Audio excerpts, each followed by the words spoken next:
تو تو اس کو شراب پلائے گا، یہ اس کی تعبیر ہے۔ وقت گزرتا گیا، وقت جو ہوتا ہے نا، وقت یہ خود بخود لوگوں کی بے گناہی ثابت کر دیتا ہے۔ ایک وقت میں نا پراپوگنڈا ہوتا ہے تو ہر آدمی پراپوگنڈے کا شکار ہوتا ہے، پھر جب وقت گزرتا جاتا ہے تو خود بخود وقت کا گزرنا کچھ چیزوں کا خود بخود حل بن جاتا ہے۔ حضرت یوسف علیہ نبینا علیہ السلام کو جب 12 سال بیت گئے تو بادشاہ نے، عزیز مصر نے خواب دیکھا۔ اس نے خواب دیکھا کہ 7 موٹی تازی گائیں دبلی پتلی گائیں کو کھا گئی، اور 7 خشک بالیاں ہیں اور 7 سرسبز و شاداب بالیاں ہیں۔ اپنے وزیر سے کہنے لگا کوئی تعبیر والا بندہ ملے۔ اس نے کہا کہ ایک بندہ ہے جس کی تعبیریں بڑی سچی ہیں۔ کہا وہ کون؟ کہنے لگے جناب یوسف۔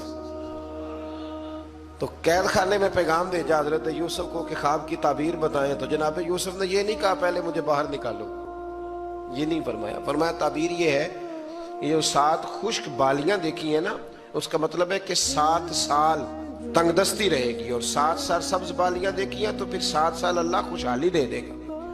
اور فرمایا یہ جو تم نے گائیں دیکھی ہیں موٹی تازی وہ کھا گئی، فرمایا اس کی تعبیر یہ ہے کہ کوشش کرنا کہ جو تمہارے پاس دن یہ چل رہے ہیں جن میں سرسبز و شاداب ہے کھیتیاں، تو 7 سالوں کے لیے اناج جمع کر لینا، بالیوں کے اندر ہی رہنے دینا، باہر نہ نکالنا، اور پھر اگلے جو خشک سال ہوں گے نا، وہ یہ جو جمع پونجی کی ہوگی نا، اس کی برکت سے وہ 7 سال آسانی سے۔ اس پر ہمارے مفسرین نے لکھا ہے، اس آیت پر صوفیاء اور بزرگ تو کہتے ہیں نا سارا اللہ کے راستے میں دے دو، یہ بھی بات اچھی ہے، لیکن اگر کوئی اپنے بچوں کے لیے آنے والے وقت کے لیے کچھ چیزیں سنبھال کے رکھے تو یہ بھی سورہ یوسف سے ثابت ہے، یہ بھی سورہ یوسف سے، تو یہ بھی کوئی ایسا فعل نہیں ہے جس پر کوئی شخص تنقید کر سکے۔ حضرت یوسف نے جب تعبیر بتائی تو بادشاہ کہنے لگا کہ انہیں باہر نکالو۔ آپ فرمانے لگے میں نہیں نکلتا بھائی۔ آپ کیوں نہیں نکلتے؟ کہنے لگے پہلے اعلان کر کے لوگوں کو بتا کہ میں بے قصور ہوں۔ وہ جو تو نے پراپوگنڈا کیا نا اپنے منہ سے اعلان کر۔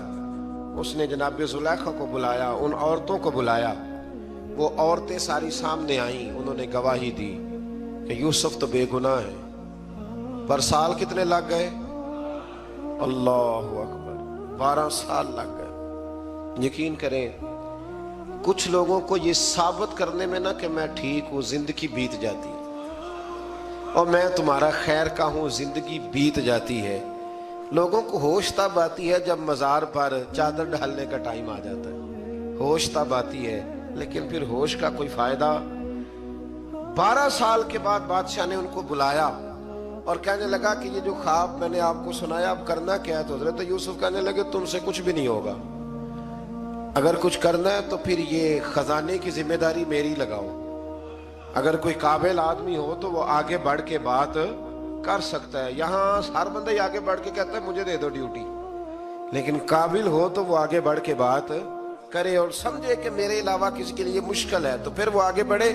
حضرت یوسف نے جب کہا تو انہوں نے آپ کو وزیر خزانہ بنا دیا۔ پھر ایک وقت آیا کہ وہ عزیز مصر ہی بن گئے۔ قحط پڑ گیا، جب مصر میں قحط پڑا تو دائیں بائیں بھی قحط پڑا۔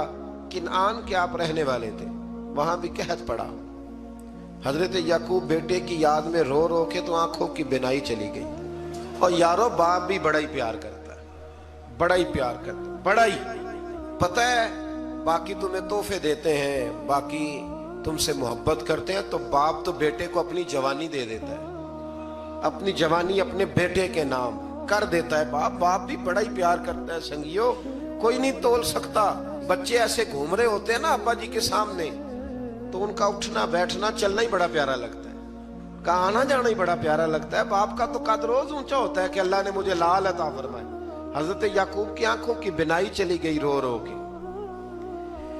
بھائی حضرت یوسف کے جب قحط پڑا تو انہیں پتا چلا کہ ایک واحد شہر مصر ہے جہاں گندم سٹاک ہے، کیونکہ حضرت یوسف کو پتا تھا، خواب بادشاہ دیکھ چکا تھا، تو آپ نے مال 7 سالوں کے لیے جمع کر لیا۔ اب بھائی آئے، اللہ اکبر، دشمن سامنے نظر آئے، مخالف حاسد، تو پھر انسان ٹھہرا رہے، اور انسان